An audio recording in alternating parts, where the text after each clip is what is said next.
Oh, by the way, this week is the myth of happiness, which is the fifth of the six in the book. And so last week, Patrick asked about purification, and I kind of butchered the answer a little bit. So what I wanted to just clarify a few things about that, because in this Buddhist tradition, I'm sorry about my voice, by the way. It's. I hope it doesn't bother you as much as it might bother me. Um, in this tradition, in this not tradition, but in this transformation, in this path that we're on of cultivating happiness and cultivating an awakening mind, which is the sort of synonym of a happy place. Um, Unlike a lot of, okay, so we talked about the myth of randomness, which had to do with karma, and we make constantly making imprints, and imprints.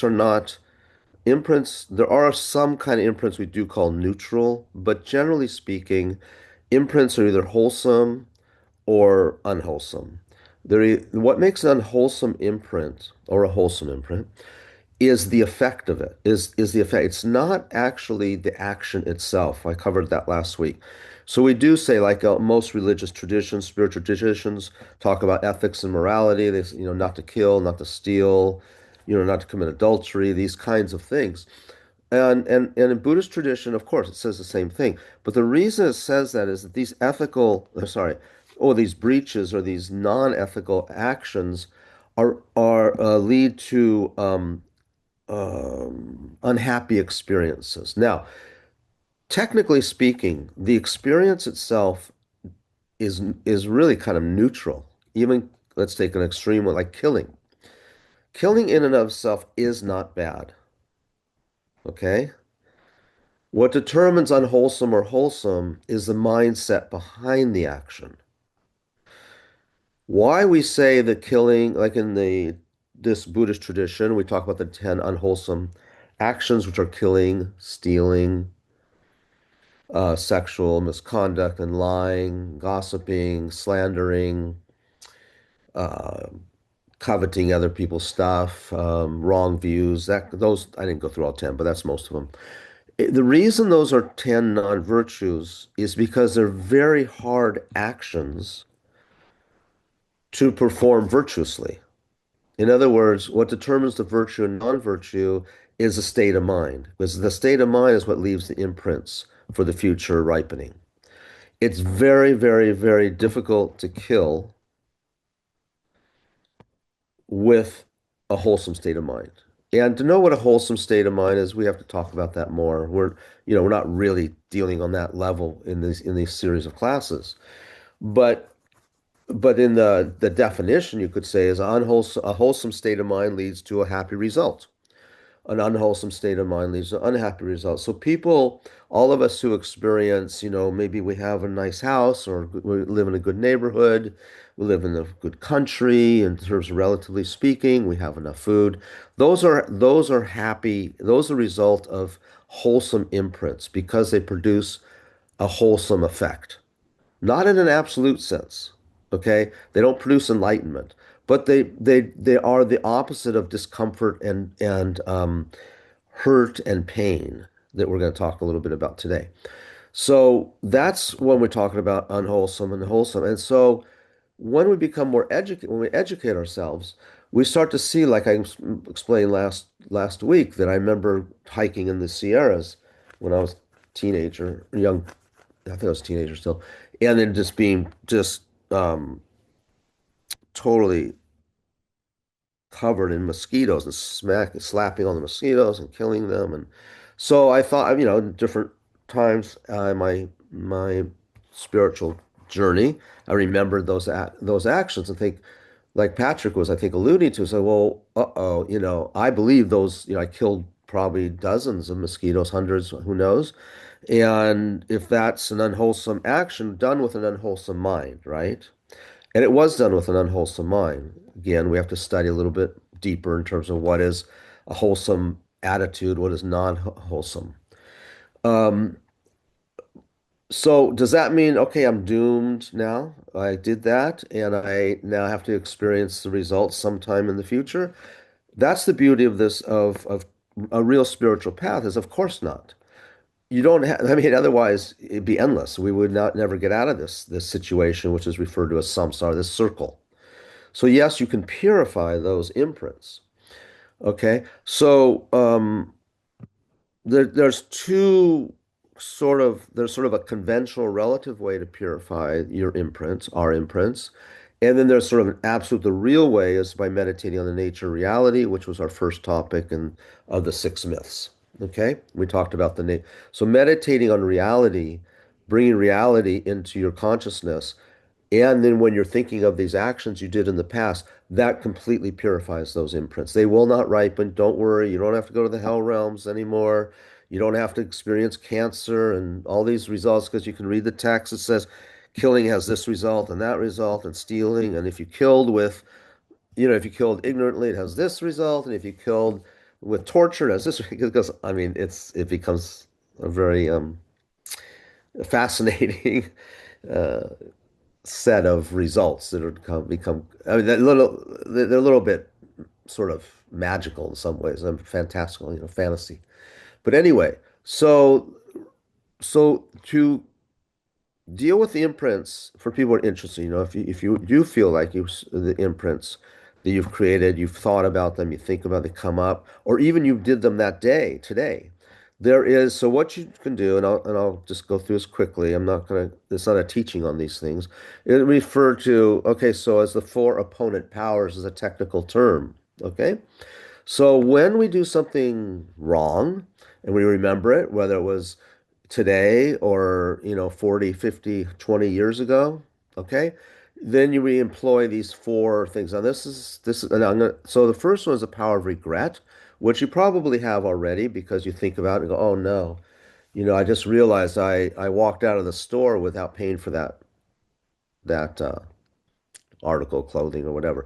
By the way, that's not the full karma because the intention to steal wasn't there. So something that you did that you intended to do, leave that nasty note on the guy who took up the when they park like a little over the line, so you can't fit in, right? Does anyone else get irritated by that? Is it just me? I have a lot of problems. I've shared them with you. So that's another one of my problems, okay? It's like, and it's usually a truck, right? So you can't even like, then you think, well, maybe what I'll do is I'll park so close to his side where he can't get in his door. Have you thought of that? Or am I the only one that thinks of that too? Does anyone else think of that? You can tell me later. So, anyway, you had all those thoughts and they were kind of, yeah, they're regressive and so I regret that I thought that way. I regret that I even consider, maybe I did do it. I regret that I did that. Then the power of reliance is tricky because here what we're talking about is, this is where for the Buddhist, okay, any action, negative or positive, any negative action or positive action we do, it is either toward another living being or it's with your sense of commitment and vows. And for the Buddhists, it's these vows in front of your preceptor, your teacher, even if you believe in, the Buddhas and Bodhisattvas who are not necessarily in this physical form, but they're present, and you rely on, you think, you rely on them. So your actions either against them, which they don't feel any pain or anger, but it's from your side, or it's against a living being. Okay, so the power of reliance is just that you generate a sense, you rely on your spiritual path, the Buddhas, the Bodhisattvas, God, whatever your higher power is, as long as it's a sense of you're having a true sense of kind of refuge, reliance, okay, that you can rely on them. So you're kind of going to rely on them that you don't have to experience those negative results, okay? That's what the power of reliance is. And also you regender if it's through another living being, which most time it is, then you also rely on your awakening quality of compassion. Okay. And you have your sense that I'm going to rely on my spiritual path and I'm not going to forget it. like I did when I did that action. And so that's the power reliance. The power remedy is you just apply some antidote. And if it's a spiritual approach, then you might do, there's certain meditations, or you might, or prostrations, or making offerings, but you don't have to do it only in the religious sense. You can think like if, you can think like, if you stole some things, back when you were younger or something, shoplifting or something, then you can think about giving some of your clothes away. But you're doing it all with this intention. See, that's what makes it meaningful. Just giving your clothes away doesn't do it. It's with this, like, this is my remedy that I'm going to do for that. And the remedy can be related to the thing you did. Okay? Like killing. For us, a lot of us, we believe one remedy for killing is you save lives. So you see us sometimes going down to the bait shop or whatever, or the sporting goods and buying a bunch of worms that are made, not made, but they're for as bait, that, or you set fish, I don't know, lobsters free or this kind of thing, okay? And it could be other things like certain meditations you can do. And then the power resolve is just, I'm going to really not do that again. Now, this is very tricky, this part. I will not do that action again. Or if you feel you can't make that commitment, don't, you know, but say, I'm not going to do it for 1 week at least. I'm not going to do it for a month. I'm not going to do it for a year. I'm not going to do it for an hour. Okay. That's the beginning. Okay. Those are called the four opponent powers. And I just want to go off camera here. I know that took a little time, but I hope that's useful. Patrick, did that answer your question? Yeah. Anybody else want to comment on any of this? Is it is it relevant? Or we just move on? You can unmute if you want to say anything. Okay, I see some thumbs going up. Thank you. Okay. Okay. I do have a couple of things I want to ask, but I don't know where they'll fit in or if they even do. But Okay, I why don't want, we, if it's not on that particular yep, topic, we'll do it later. Sure. yeah, just remember No them. worries. Okay, write them down on your notepad. Do people have notepads still? I have an envelope. Okay.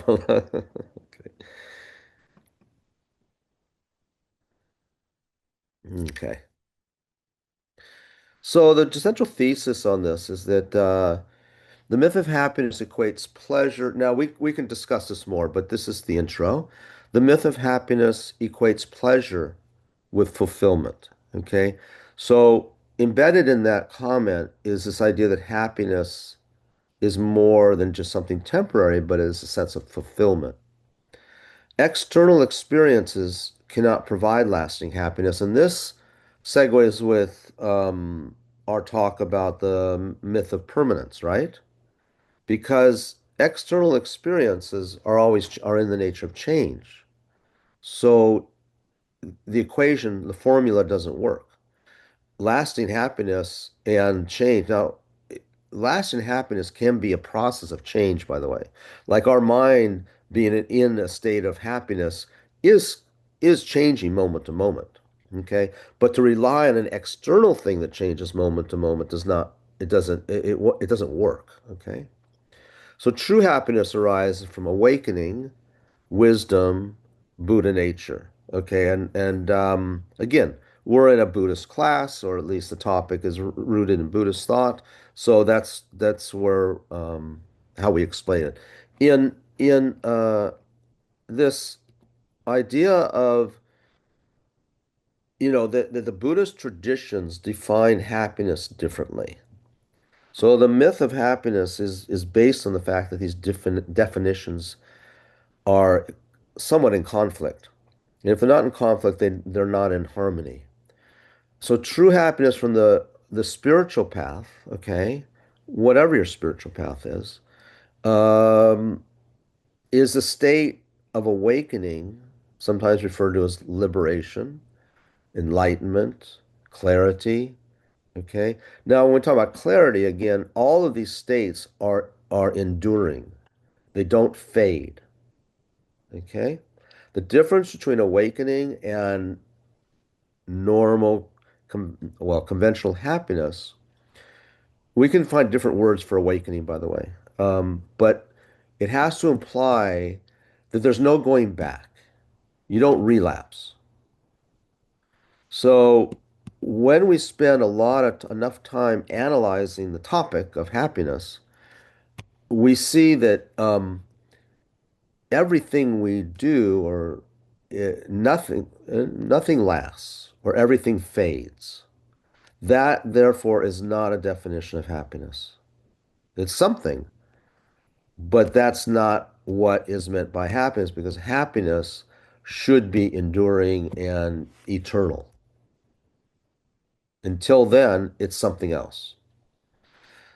In this tradition or in this psychology, wisdom is the thing that transforms the mind rather than external conditions. Okay, so the mind transforms. The mind transforms itself, really, we could say. The mind transforms itself. The mind is the thing that's not fulfilled, not, quote, happy, not awakened. And it is the mind that becomes fulfilled. It is the mind that becomes awakened. It's the mind that becomes happy. So the mind itself transforms into what is sometimes referred to as Buddha nature. And Buddha nature, when fully developed, is the fully awakened state of mind. Remember that Buddha means awakened. So we could say transforms the mind into an awakened nature, an awakened quality, okay? An awakened state, an awakened mindset. The opposite of suffering, okay, and we're talking that dirty word, suffering. The opposite of suffering is not pleasure. That's what we think. When I say we, I generalize. But in general, the mind's default approach to a fulfilled life is more pleasure. It's confused. It's confused as pleasure with happiness. Okay? In that this chapter of the book defines the opposite of suffering as awakening, not pleasure.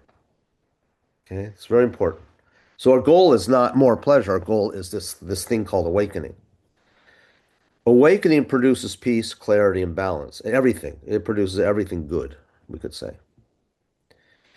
Every being possesses Buddha nature. And this is now even ants and mosquitoes, mollusks, snails, spirits, every being. Now this is important because what do we mean by being? A being is defined as possessing mind or having a mind. Okay? In general, rocks don't have mind. In general, trees, I know I do that on purpose. Plants don't have mind. That always gets people because they want to argue. Plants, in general, if you cut a tree down, you didn't kill anything. You didn't kill a being. In general, it can happen that there's beings that live in there, of course. Because yeah, and we do say that plants and trees that they're living things. We just don't say they're living beings. Okay? Um, so the post, the car, the road, the planet, okay, in general, is are not um, beings that possess mind. And it gets delicate. It gets really subtle. You can talk about a planet could possess a mind, and a tree could possess a mind, but we're just talking generally right now. Is that if that's okay? Um, so beings that have mind, we do refer to as six different kinds of beings that have mind. And again, too technical, so I won't go into it, but these are referred to as the six realms of living beings. And human realm is one of them. And you can see, and the animal realm is another one. And you can see the variety of living beings just in the animal realm, from birds to fish to insects. I mean, it's amazing. Insects are everywhere.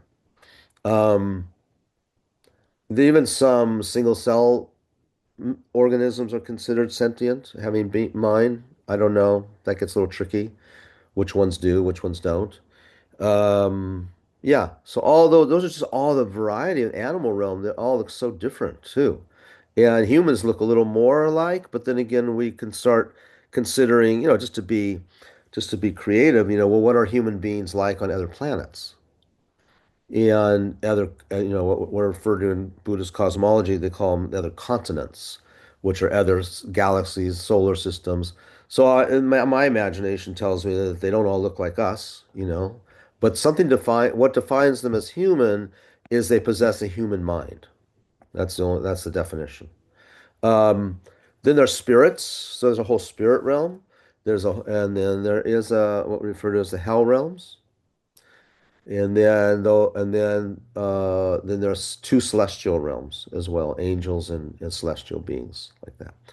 So it's really there's a lot of beings out there. Um, all beings possess Buddha nature, but not all beings can develop it. Okay? I mean, in theory, any being could, but in reality, it's like in the animal realm, it's hard to find an animal that can do the things that need to happen because of its consciousness to develop its Buddha nature. Okay. So, what is Buddha nature? Buddha nature is our own mind. Okay. So, it's not something else, it's the mind itself. And it's not like a little Buddha inside of us. That's what so many people, when you really ask them about Buddha nature, they will describe like a fully awakened quality within themselves that just needs to be uncovered. It's already enlightened, just needs to be uncovered. And like a soul. So this is where a soul is not a synonym of Buddha nature. I don't know what a soul is, by the way. We have to ask the person who's using the word to give us a definition because you find different I mean, in the Hindu tradition, they have in the Vedanta tradition, they have also the idea of soul. They call it Atman.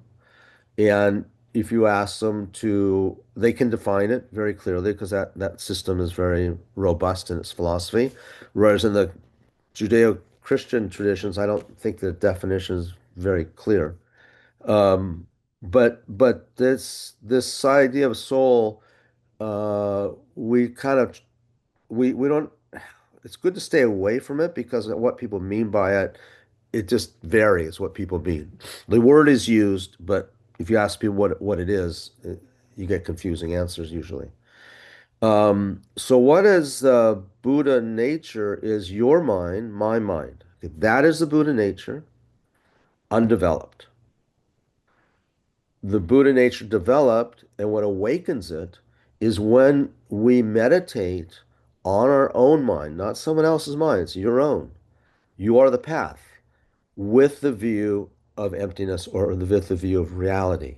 So those two put together, your mind becomes the object of the nature of the view of reality or emptiness, emptiness of inherent existence. When we begin to see reality, which we could see, maybe we first see the nature reality in an apple, okay? It's very individual. I don't know, it must be different for everybody. But fundamentally, seeing the nature, the reality of the apple, um, eventually it does not awaken well, it's not until that view of the apple, its emptiness of independence, inherent existence, all those things we talked about, is then directed towards one's own mind, one's own identity, one's own personhood. That's what develops into your Buddha nature. So everyone's Buddha nature is individual, but they all have the same similarities. Okay? So it's sculpted from the mind itself. That's what's the beauty of this tradition. None of us have actualized it yet. It's not sitting inside of us waiting to be uncovered. I mean, some of the metaphors in Buddhism talk about, uncovering this thing with covered in mud, but if it gives the idea that it's already there and enlightened, that's a wrong idea. It's not. It has to be cultivated. So just like you can't say the statue of David is already there in the marble. right? The marble is the potential of which carving, sculpting David. Okay, it's cultivated and realized. So real happiness is, we're talking about here, ordinary pleasure fades. And this is where we're hypnotized, we're habituated into thinking that happiness and pleasure are the same thing. Happiness that comes from awakening, it doesn't diminish. Okay, that's the fundamental difference. It may fade a bit as we develop it. It doesn't fade, but the other strong habits might creep in. Of course they will, because that's why it's a practice. But the real fulfillment arises through this transformation of mind, okay? From unawakened to awakened. And what's it awakened about? What's the unawakened part? The unawakened is unawakened with the nature of reality. That's all. The reality of our identity, the reality of our mind, the reality of the apple, the reality of the planet, the reality of all the other living beings. Okay. And when awakening begins to happen, you see the real nature of all living beings, you see the real nature of the apple, you see the real nature of the cup of tea, you see the real nature of your identity, you see the true nature of your personality, you see the true nature of your body, you see the true nature of your sickness and your health, all that. We don't see any of that at the moment in its real nature. Okay. Any questions? Talking a lot, as usual. Let me just stop for a moment. Okay. Any questions? Any comments? I just sort of one, for me, the question that I have in the back of my mind is if soul and Atman, they're very closely related to Buddha nature, is what I'm thinking. Yeah. But that's a different way of expressing them. Yeah, well, that's why, like the word God, we don't Mm, reject God, but we reject, and soul, we reject it only on the level of how you define it. We could yeah. reject the definition. So, so I can't say that Atman and soul are same or similar to Buddha nature until I hear how the person defines it. Okay. Yeah, Okay. Yeah. yeah. All right. Um, Because yeah. when I read about these things, it's sort of like it reverberates in terms of Buddha nature. I can see the overlapping. It's not perfect, but I can see the connections are there. Yeah, I mean, it's I'm a little bit of an unfair teacher here because because I'm it's like I've studied too much, okay? So you can't unring that bell, can you? You Mhm. can't unlearn something. It's pretty, I mean, you can change your conditioning. What was that story of Ram Dass I tell? Some people know who Ram Dass was, and this is way back when, and he was home one day, and someone came knocking on his door, and he answered the door, and the person said, "I'm raising money for Biafra." How many people remember Biafra? Yep. Yeah, Yeah, I yeah. don't know, whatever. It's gone. And so Ram Dass asked this guy. He said, "Well, what's Biafra?" And the guy explained that there was this country. Where was it? It was in Africa, I think. Yeah. And there's a campaign of genocide and civil war going on in the country. And so this gentleman who was seeking donations asked Ram Dass, I mean, explained to Ram Dass what Biafra was. And then Ram Dass explains this really interesting thing. He said, "Now I can never unknow Biafra. And if I give money or don't give money, now it's my responsibility. Before, I wasn't responsible." It's like, so that's this curse that I keep talking about. You don't want to, maybe sometimes you don't want to hear too much of this stuff because then you can't unlearn it. And it does, that's what the thing I refer to as the curse of these ideas. Um, so Jay, the thing is that when you when you become fascinated, I mean, like we're fascinated with these ideas. You and I, we're just going to keep studying them. We're just going to keep investing. You can't help it because it's the ultimate mystery, right? It really is the ultimate mystery that no one can, people can tell you the solution, but it doesn't resonate until you really like um, mull it over and reflect on it and think about it and tease it and chew at it and tear it apart. Because ultimately, remember in our first classes, that ultimately these are all teachings to be actualized. They're not just intellectual fodder. And this is one of our challenges as a modern culture is that we tend to think intellectualizing or intellectual understanding is it. And for the Buddhists, it's a path. So which means it's to be experienced. So all this talk about Atman and soul and Buddha nature, it's to be experienced. Okay? It's to be experienced. And all these teachings, all this stuff, content is just meant to help give content for you to think about. And then if you get good, you start meditating on it. It becomes experiential. Okay? Any other comments? I hope I didn't butcher your question there, Jay. But one last thing. It's not it's actually a good thing to believe in a soul, to believe in an Atman. Okay? It's a good thing. It's a good step. It's better than not believing in anything, right? And there is such a thing. I'll say something here. It's very important. There is such a thing as a soul. There is such a thing as an Atman. There is. It's just they're not the ultimate nature of our identity that those schools might explain, might express. They may express that the ultimate understanding of the self is this way and that way. And all that we're saying in the philosophical schools of Buddhism and then eventually in the meditations is that those are deep understandings of the nature of self, but they're not the final understanding. They're still mistaken. Okay, so I'm being very picky. Okay, I'm Okay. sorry. No, Yeah, no. and I asked because I wanted your view on it. yeah, it's my view is that even us Buddhists who are on this path to discover the nature reality of the self or of our Buddha nature will get to a conclusion that it looks a lot like the Atman and the soul. We will, and that's very what to say, it's a very profound experience. It's just not the final one. Okay. Other schools say that's the final one. So now, unfortunately, you guys got stuck with me.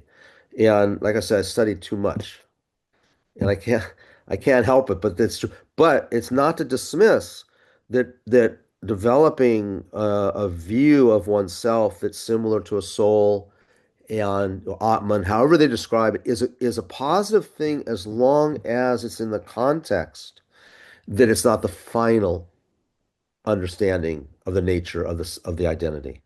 It's very important. Okay. Because Thank then you. we get stuck there, by the way. Yeah. Okay. And I get it. and being stuck there is not a bad thing conventionally. It's just absolutely from the point of view of attaining awakening, you can get stuck there for billions of years. And the point of view is why get stuck there? Get stuck in enlightenment then, kind of way to put it. I'm sorry. I'm sorry. I'm really being a bit strict here. Okay. Anybody else? Something? Jay, thank you for being courageous. I'm Kim? curious how the exercise you had us do at the beginning, where we imagined our happiest moment, factors in.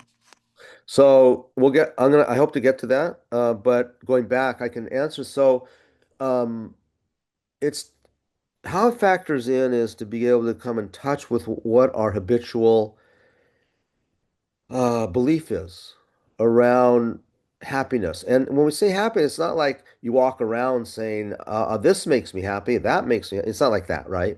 This is an internal philosophy. I think that everyone has a philosophy on how to be happy.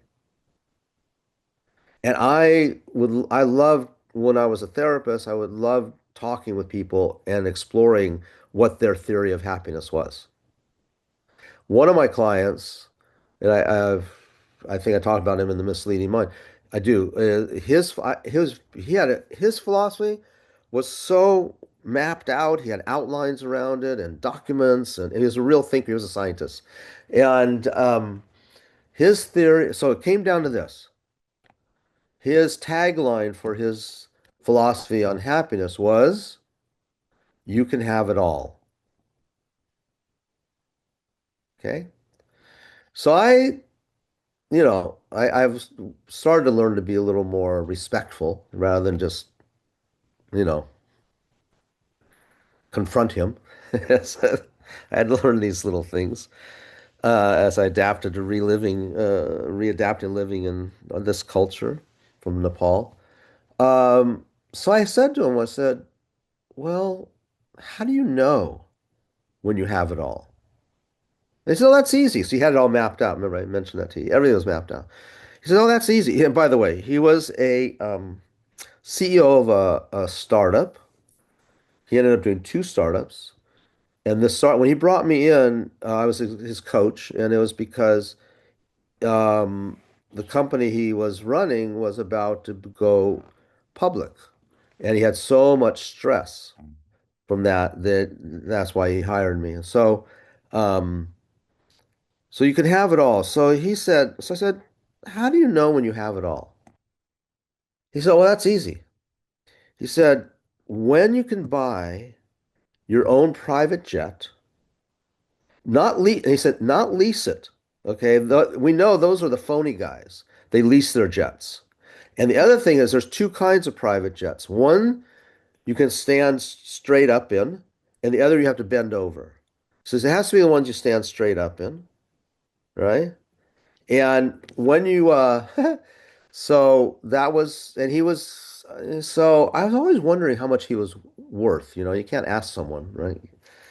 And because when he sold that company, after 5 years, he sold it for $7.2 billion. Billion. It's like, I mean, he must have had. So I'm wondering how much is he worth? And so I said, well, I said, what do you mean? When can you buy a private jet? And he said, well, you have to make sure the other side of you have it all is when you can pay for all of it. You don't lease it, you pay for all of it. And it should never be more than 10% of your net worth. So now I'm thinking, okay, now I'm on. I'm getting there, right? And I said, well, so how much does that jet cost? And he says, $40 million. dollars. So I did my math. Anyway, you could do the math too. Interesting thing is, right after he sold and made all this money, the dot-com bubble burst, and his net worth, I think it must have gone down to $100 million instead of whatever it was. So he didn't buy the jet. That's my point. So, um, so do people have different philosophy? And it's not till we start sort of deconstructing what our philosophy is. Um, yeah. And so, Kim, the point is that and I'm going to go to the slides now, but the default mode is that each minute we are looking to be happy. Now, happy is not the right word, probably, but I think we can all use that word because it's just colloquially speaking. When I'm drinking my cup of tea, am I drinking this to be happy? People say, well, actually, I got it because of my throat and I'm gravelly and it gets irritated. So I'm not drinking to be happy. I'm drinking. Well, why don't I want a dry throat and that's for happiness. So you can find another word. I think the word is generally comfort, and we don't want discomfort, but we'll go to that right now. There was something in the chat. I didn't see that. Uh, I prefer to fulfilled to happy. Yeah. That's one of the words I use also, Jay. Fulfilled instead of happy. But the point is, we have to get into the mind frame that we're doing something to escape from what? Suffering. There's that word again. Suffering and happiness are not great words. I'd like you to get behind the concepts with those. Okay? So when I use those words, my provocation is for you to find what it really a word that resonates for you, okay? But for suffering and happiness. One time I was used to do some work with our international office of the FPMT. And Lama Zob Rinpoche was asking one of the people who worked in there, so what are you doing with Karuna? What's that about? And so the person says, oh, well, explain, the work we were doing and because we were working with the culture of the office and things like that. And and the person said, yeah, we're just trying to become a happier office. Rinpoche didn't like that. He said, happy. Happy. He says, that takes a long time. He said, how about successful? So, it's another synonym, right? So I leave it up to you guys, but you get my point. I hope I made my point. Um, okay. Amy, what's the word you use?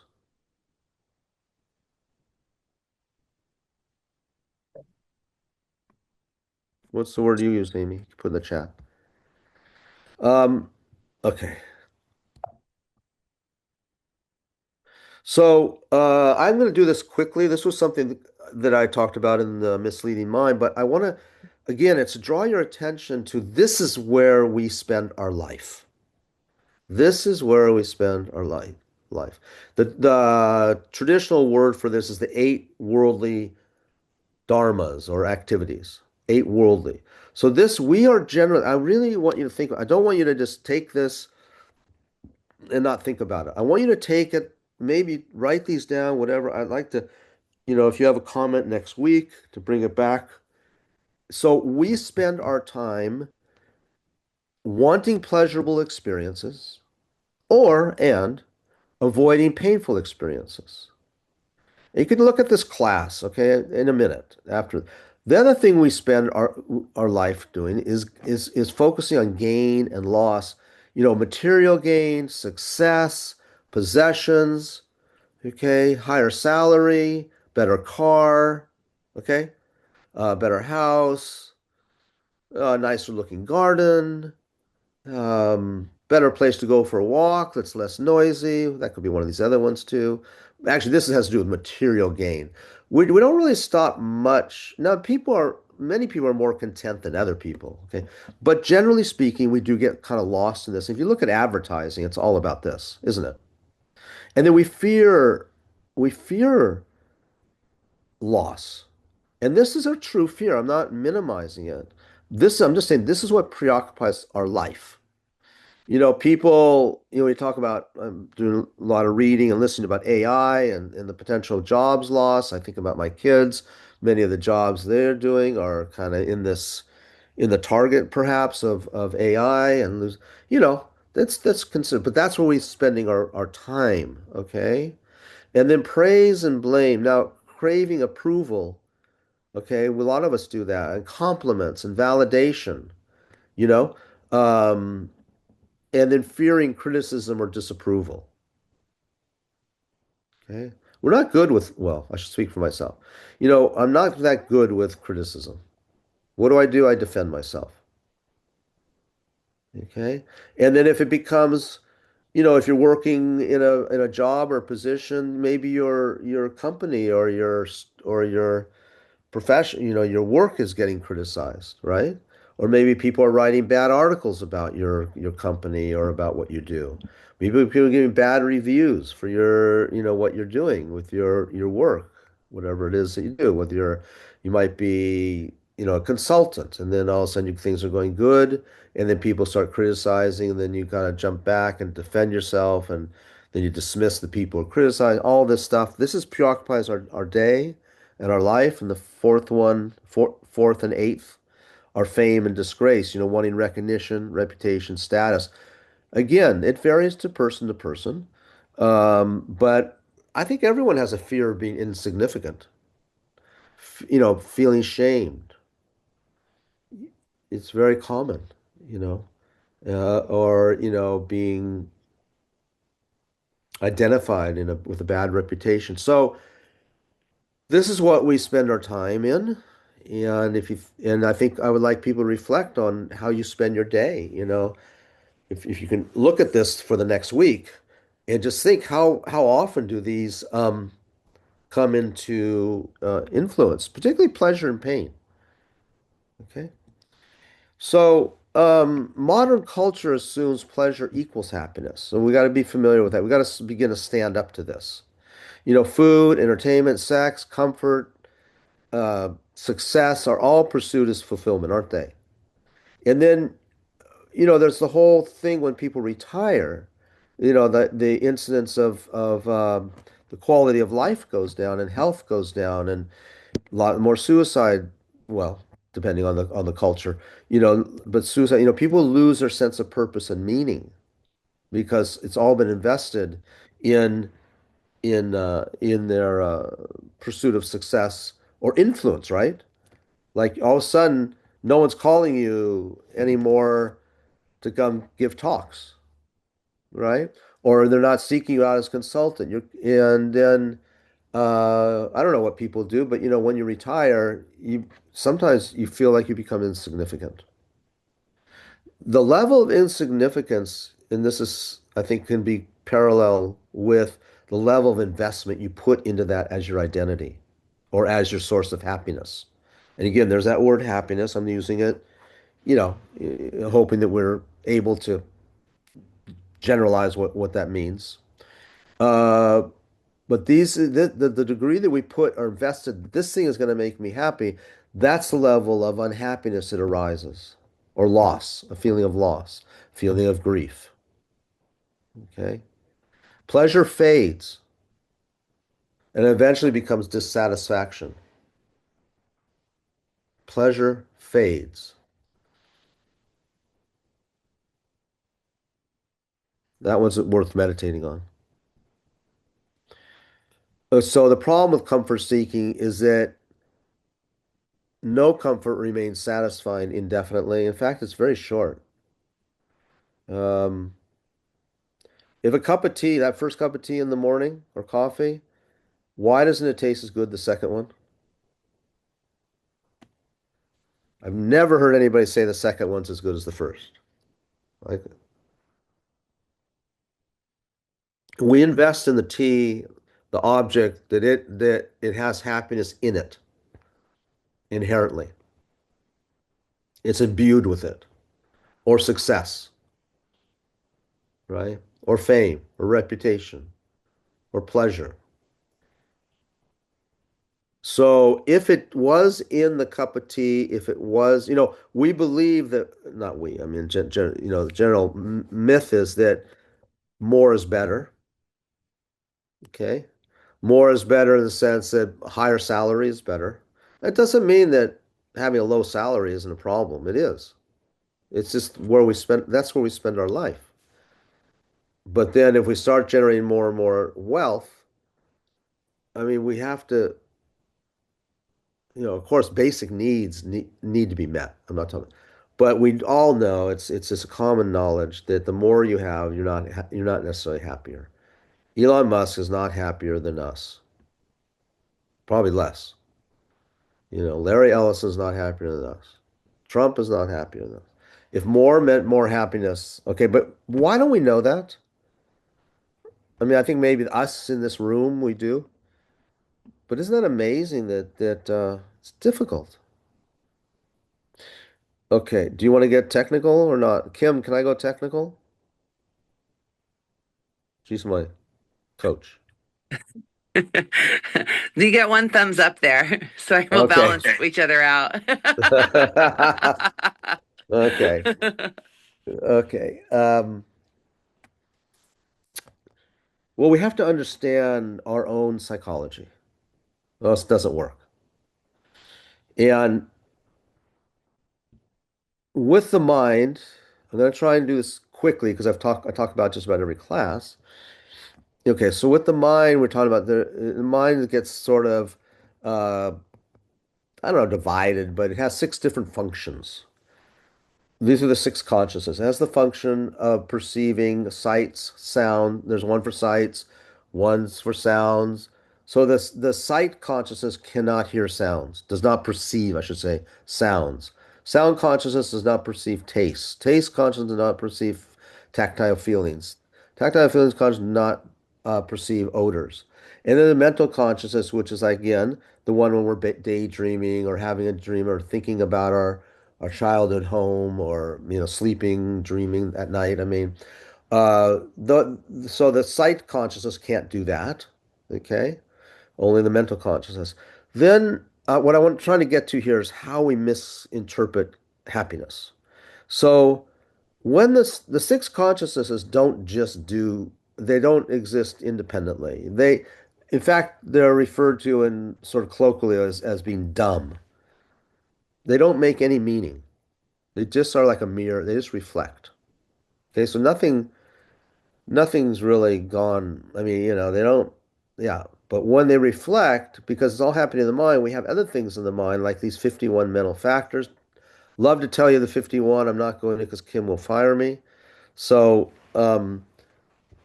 suffice it to say that part of the 51 mental factors, one of them is the mental factor of sensation or feelings. Okay.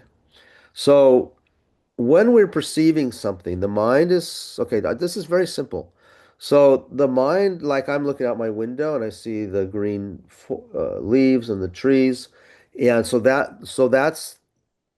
I'm perceiving, right? You are too. So do this for yourself right now. So you are perceiving. You can use my voice. You can use your computer. You can use something in your room, whatever. Just get in touch with the fact that you're perceiving something through one of your five senses. If you closed your eyes and didn't listen to anything and just meditated, then you would be using your mental sense consciousness. Okay? So these senses are better if you use one of the five because it makes the point easier. So when you were looking at something, there's five functions. Again, I'm sorry, Kim. There's five functions of the mind that are going to operate all the time. One of them is contact. So in other words, I can't see that tree without my mind making contact with it. So that's a mental function, that contact. Another one of the mental functions that's happening all the time of these five is there's a sensation. Okay? So just contact by itself would be sort of neutral, right? But no, every contact, which is all the time, also we are generating a sensation in the mind. It's imperceptible to us normally. It's perceptible to you when you meditate. And when you get really good at meditation, you perceive these five things happening, particular sensation. The sensation is all, so when you're looking at your computer screen, when you're looking at your room, when you're looking around, or just hearing my voice if you're not looking, then the contact happens because you're making contact with my voice. You're also, each time there's a contact, which is all the time basically, there is a sensation. There's only three sensations and they can't happen at the same time.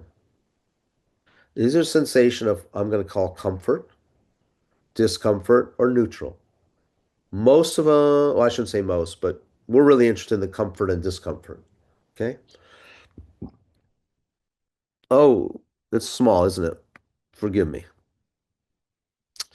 So then when there's that sensation, next part of the mind responds to it. Okay. Yeah, here, this one's better. Uh, so there's a response. Now, this response is connected with imprints. So we're going to go to last week's class because, and remember, the fascinating thing is this is happening every instant. Some texts say 240 mental experiences in the snap of a finger. Some say 80. Who cares, right? That's very fast. There's too many. The meditator, the deep meditator can perceive all of these, by the way. Um, we can be aware of them, let's put it that way. So when there's a response, it's already clouded, it's already influenced because you have imprints. So if you're perceiving, uh, I want to take something a little more graphic.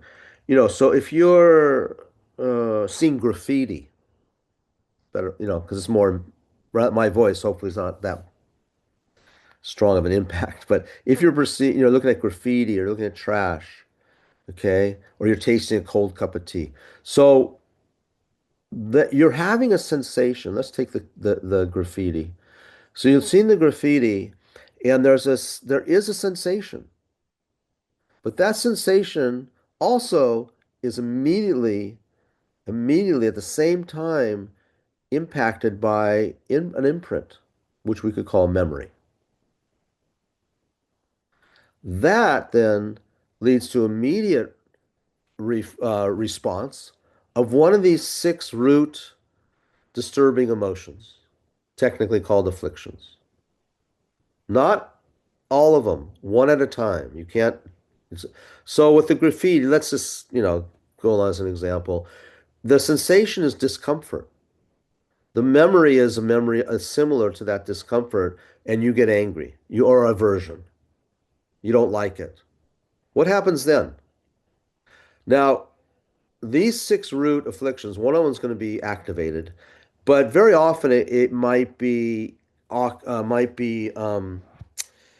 overtaken, or maybe a stronger influence than one of maybe the secondary ones.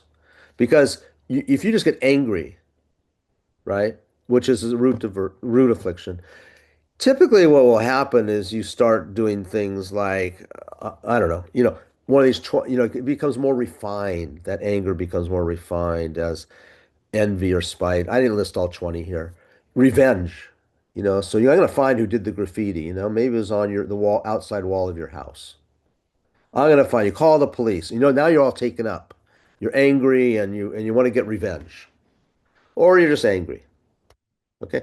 I'm not going to go too much into this unless you're interested, but this is what happens. This is our daily normal experience, isn't it? So this is just how the mind works. I'm just talking about the mind, the psychology of it. Okay. And these responses are predetermined in the sense that they're related to a sensation that reminds us, or is, reminds us sounds too conscious, but that is affiliated with a previous imprint, a previous experience that was similar. It's interesting with trauma, right? With trauma, deep imprint is made at the time of the trauma. It doesn't have to, but it seems to, right? And so let's say, I don't want to say what the trauma is, what would be? Mm, oh, you fell off a horse. Okay. So depending on the experience of that time for that person falling off the horse, it's possible, like when Lama Zopa Rinpoche, my story of him drowning in the pond, the imprint he generated was he was laughing. In other words, it was not a traumatic imprint. Okay. And the story of the Tibetans tortured in the Chinese prison camps varied in terms of how they experienced that. I'm not saying they didn't experience pain, but they storied it, they related it differently. So some people, I remember, I had a friend who was bit by a dog when, I don't know, she was about 12, I think, and always afraid of German shepherds. Okay. Um, that's because, so when she sees a German shepherd, it activates that imprint, that memory, so to speak, that imprint. This we know from modern psychology as well. And but then has an experience of fear, which comes from probably aversion and anger. Okay, but particularly aversion. And then she re-traumatized, well, I don't say re-traumatized. She reinforces that imprint. She makes a new imprint. The other one's gone. The moment she saw this new German Shepherd and got scared, the previous, that imprint that generated that is expired. But she's now made a new one. Okay? So our practice is when we go into difficult emotional experiences is to have a different emotional memory. This is what Buddhists teach as a path, as a psychological method. So instead of anger, we generate compassion or love. And this is not the nature of this class, but that's a big part of our Buddhist philosophy. Okay? When you generate a wrong view, you know, what was said the other?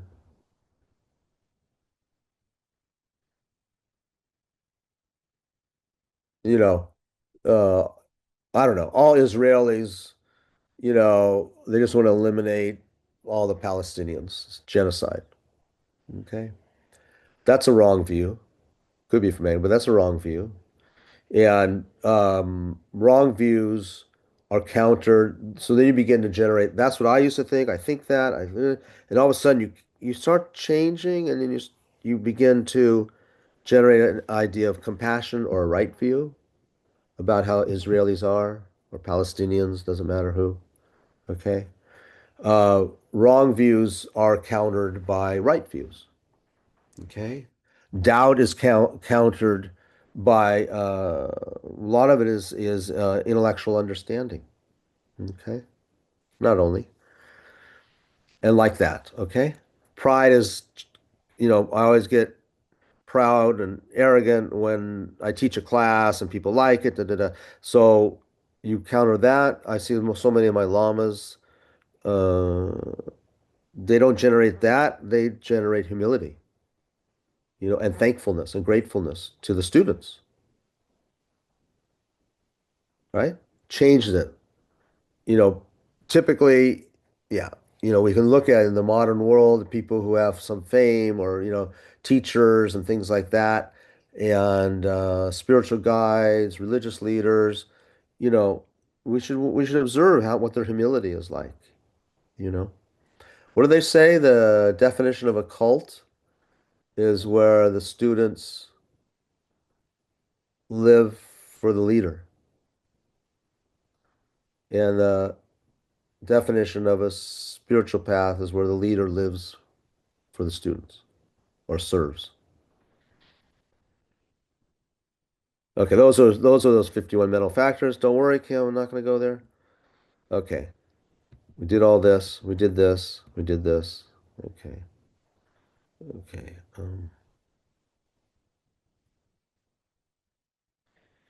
So modern life becomes a continual search for stimulation. That's the other one, stimulation. One pleasure leads to another. The pursuit itself becomes exhausting and unfulfilling. It all fades. What do we do when we start realizing it all fades? Do we stop going on cruises? Do we stop eating cheesecake? Do we stop seeing our friends? Stop going out to dinner? Stop going to the beach? Is that what it means? Okay. What do we do? Anyone have any ideas? Well, if that happens, you're not enjoying every moment. You're not embracing the you're not making joy out of your life or creating making life joy or joy life. I don't know. A joyful life? But you know that, but why don't you think that's what most people do? I'm generalizing, but they live for the next cruise or the next dinner. They went out to dinner on Friday night. They can't wait to go out. They have plans to go out next Friday night, and then you kind of wait in between. And not wait. I mean, I'm making kind of a bigger deal than it is, but But just to make a point of what this is what we spend, this is what we call life, isn't it? But when we stop trying, then what's the point? You have to make you can't, it just doesn't come, joy doesn't come just instantly, and happiness just doesn't come instantly. We have to Right. work at it. Yeah, isn't And that so weird? it's frame of mind, the intent. Yeah. Yeah, So it's when you weird we have to stop, work at it. Yeah. you do. So the working at it is all as part of it is not to be fooled by what we think it is. I think that's what we're talking about today, right? We're changing our mindset. We're just becoming more aware. Now, part of the problem, there is a problem here, is that okay, all of a sudden I'm aware that all of this, kind of sucks. Doesn't make me happy. Thanks a lot, right? What good is that? You um,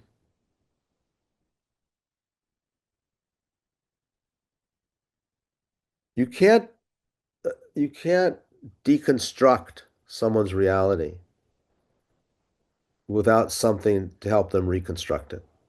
It's actually kind of abusive, when you think about it. It's not fair, to deconstruct someone's reality. So you meet them where they are, of course. Yeah. You don't give all these religious, spiritual teachings to people if they're not, first of all, if they're not asking for it. But if you haven't got the time and the wisdom and knowledge to help them replace it, it's better not to say anything. They're not asking anyway. A lot of people don't ask anyway. Most people don't ask, right? Okay, so cheesecake and cruises are out, right?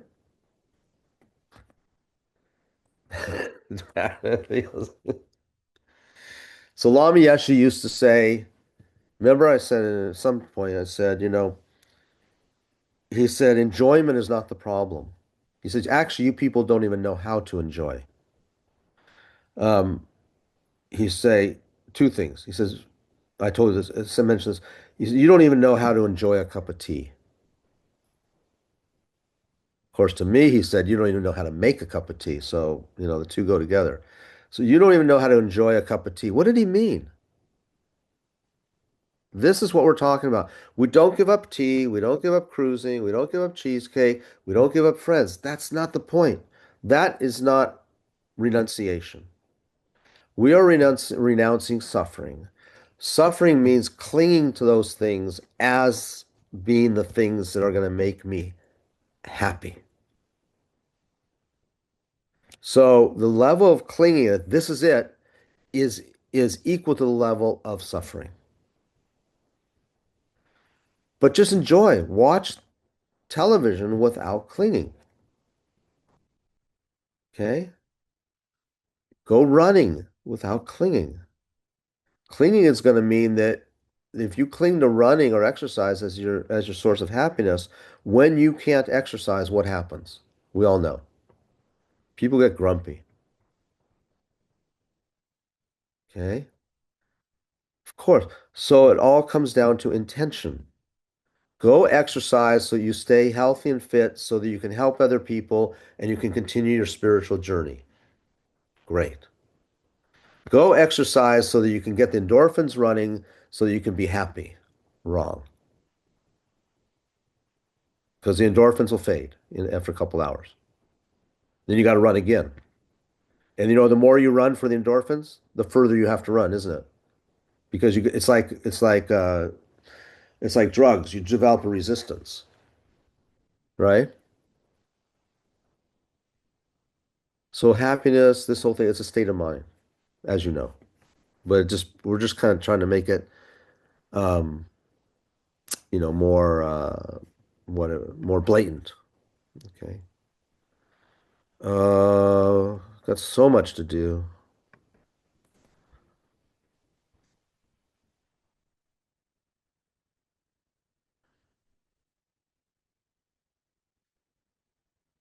Per Yeah, we know all this, I think. Okay. Okay, so our unique definition. So the myth of happiness it is directly related to the truth of suffering, sad to say. And this kind of suffering that we're talking about, maybe an easier way to understand it is a mind that has no control. Okay.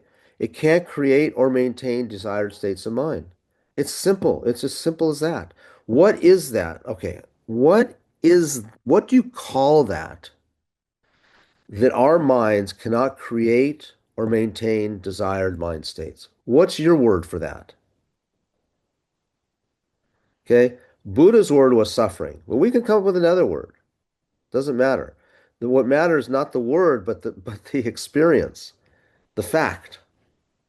What do you call that?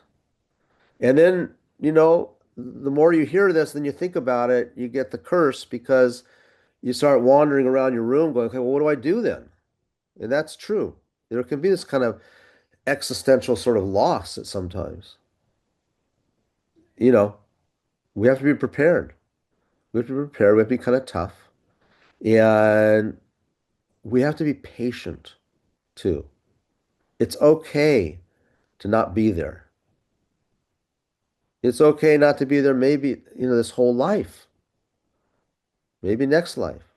It took Buddha three countless great eons, which is about trillions and zillions of years. I have looked up how long that is. I can't remember right now. It's a lot of years. Okay. So I remember being at a talk with His Holiness, Dalai Lama, in Los Angeles many, many, many years ago. And it was a talk on the awakening mind of bodhicitta, the altruistic mind. And third day, I believe it was, he was taking questions and answers. And someone asked the question, what's the quickest way to enlightenment? I thought that was a great question. His Holiness is so skillful. He showed the aspect of actually being irritated by the question. Because it is one of those things we think about, But anyway, he said, you Western people, or Americans, I don't know what he said, you want everything instantly. It's just, the general culture is about instant gratification. And then he told the story of the great Saint Milarepa. And he was talking about how, if you don't know who Milarepa is, you must look his biography up. You must look him up. He's probably the most beloved saint in Tibetan Buddhist history. Yeah, history. One of them. Milarepa had killed 34 people, 32 people. He killed before he became Buddhist. And then he became Buddhist, and he's renowned for having attained enlightenment in that very lifetime, even after having purified all those imprints of killing all those people. He ended up living high up in the Himalayas, freezing cold, just wearing a very thin cloth, meditating for years and years and years and years, attained enlightenment. So His Holiness was telling the story of Milarepa, and he was talking about how uh, Milarepa hit one of his heart disciples, Gampopa. He told Gampopa, he says, you've been studying with me for a long time now. It's time you go out in the world and teach and, sort of spread these ideas and help. Because Milarepa himself didn't come down much into the villages and that sort of thing. And so he told Gampopa this, and so he said, get your things together, and when you're ready to leave, I'll walk, I'll walk with you for a while, kind of as an honor, kind of to I don't know, send him on his way. So about 2 or 3 days later, Gampopa was leaving, and Milarepa and he walked together for several hours, and they came to a bridge o over a river, and Milarepa turned to Gampopa, and he I, I get very touched. He said, okay, so now it's time for you to go out on your own. I'll leave you here. And they said their goodbyes. And as Gampopa was crossing the river, the bridge, he started going up the hillside, the other side, and he panicked. And he thought, did I really get all the teachings? Maybe there's something that I didn't get or I missed or, So he turned back and Milarepa, of course, was walking off. And by this time, His Holiness Dalai Lama was crying. He could hardly tell the story, as if he was like right there, watching this. And he so Gampopa turned back and called out, Master, Master, are you sure I received all your teachings? And Milarepa assured him, yes, you received them all. But he said, then Gampopa said, yeah, but what was the most essential one? If you broke all your thousands of teachings down, what's the most essential that I should remember? And Milarepa turned around. Remember, he only wore a thin cloth. He turned around, he lifted up his skirt and showed his behind to Gampopa, where there were all these scars and from sitting on cold rock for hours and hours and hours. And he said, "This is my greatest teaching. Practice." And then he left. Why am I telling that story? We have to practice because it's not easy, right? So, um, it doesn't come quickly. And then His Holiness said, he said, you should judge your progress by the year, not by the day. Just see if you improve year by year. I thought, wow, we need to hear that. We need to hear that. Us modern people who are so hung up on being fast and quick.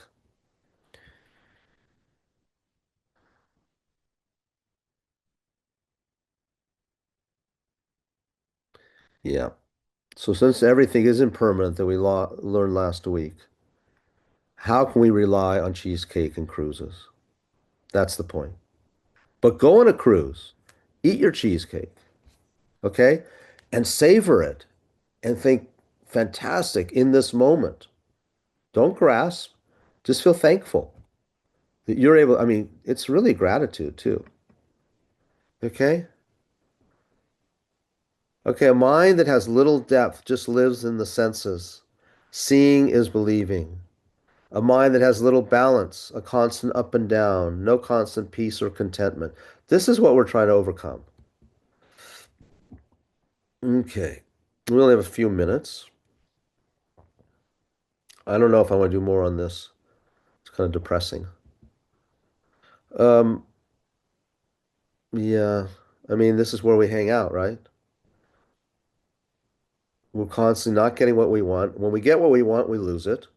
Or we don't get what we want.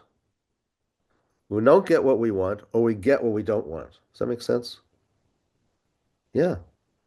Think about your day. I would like, if I had the power, I'd give you these three things, and I would tell you, use, okay, one is for Friday, second one is for Saturday, third one is for Sunday, then Monday is the first one again, like that. And rotate. And just have this little index card out. And just think about, or maybe that night when you go to bed, just look at these things and think how much of your day was occupied by not getting what you want.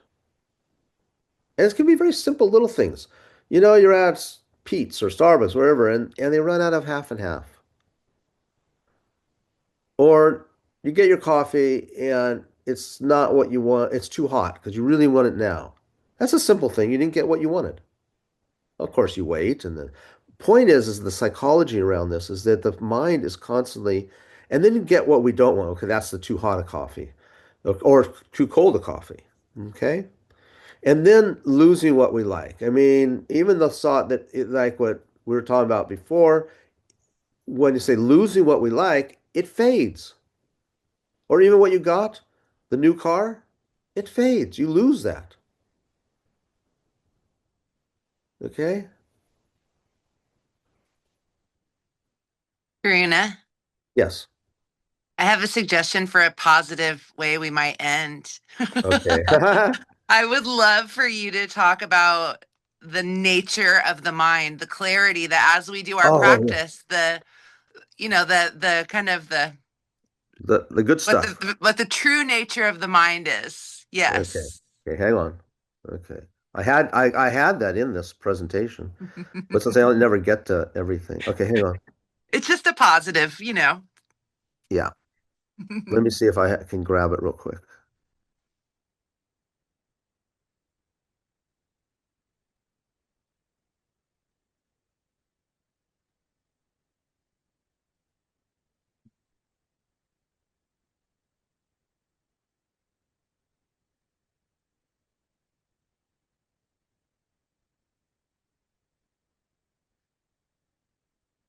Okay, I can't. Uh, okay. Well, we did talk about in the beginning, right? Right, Kim? So, um, yeah. yeah. I mean, So, I don't mean to put you on the spot. You can no, no, completely I ignore like me. being, no, no, no, I like being, I actually like being put on the spot. No, I do, because I do. What was your question again? Oh, I'm thinking of the nature of the mind. I'm thinking about the Instagram reel we just shared where you're talking just about the clarity that, the Yeah. true nature of the mind before Okay. we get in Okay. and muck it So up. if we sit for a moment, and close your eyes. So it's kind of a departing ritual or experience.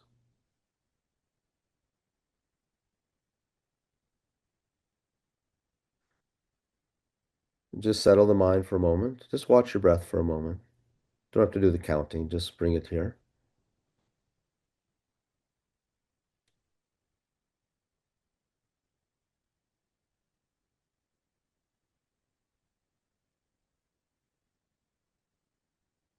So when we talk about Buddha nature that we all possess, that state of being is beyond words.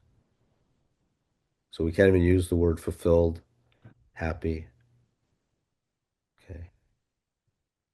And uh, part of where that Buddha nature arises from is the clarity of our minds.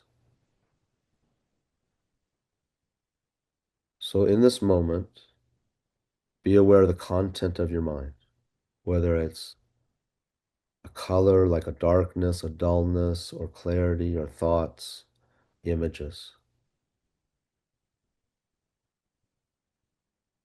Just watch the mind for a moment, whatever the content is.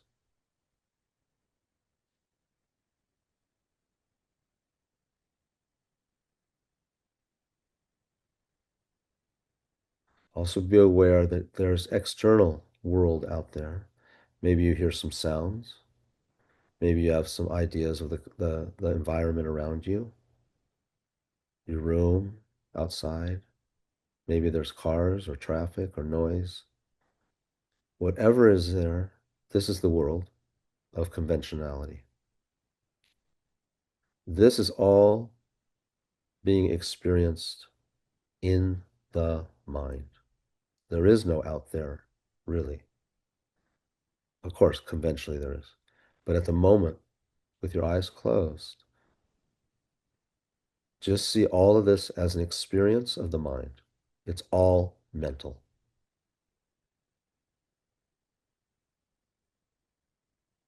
Get a feeling for that. Get an insight for that.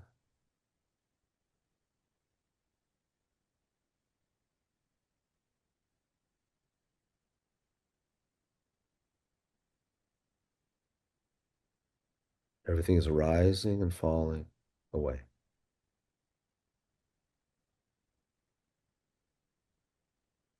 Now see how all of this is occurring. It can occur only in the clarity of the mind itself. Look directly at at this clarity. Everything is happening in it like the sky. That clarity I want you to focus on, not the content. It's where the content is occurring. It's occurring in space. But this space is mind. It's like space, but not space.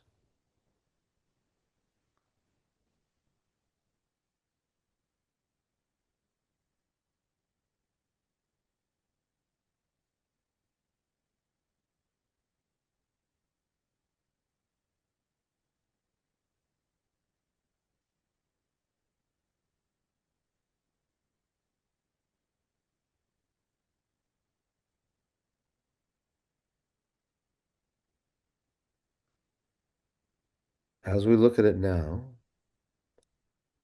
when we apply and see the space of the mind, the clarity of the mind, also as not existing by itself,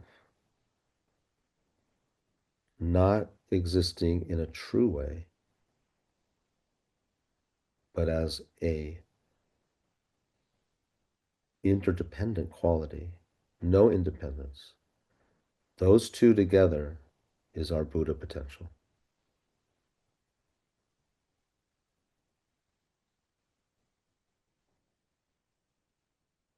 At that point, there's no need to apply effort. There's no spiritual path other than the mind itself. It will be the guide. You just get to watch and listen.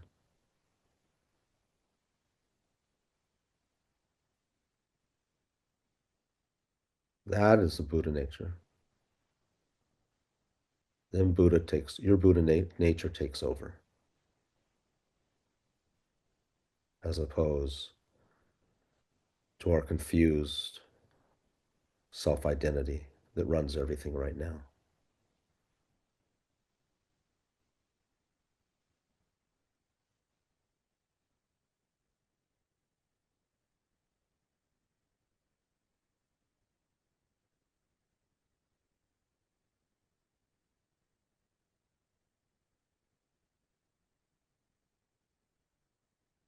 There's no Karuna, there's no Kim, there's no Patrick, there's no Amy, there's no Barbara, there's no Jay.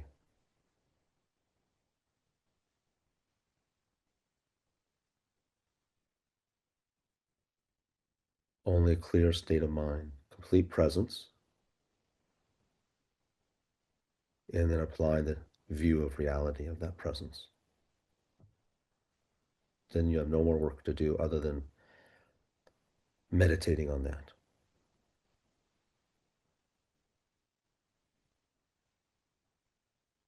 That's the guru.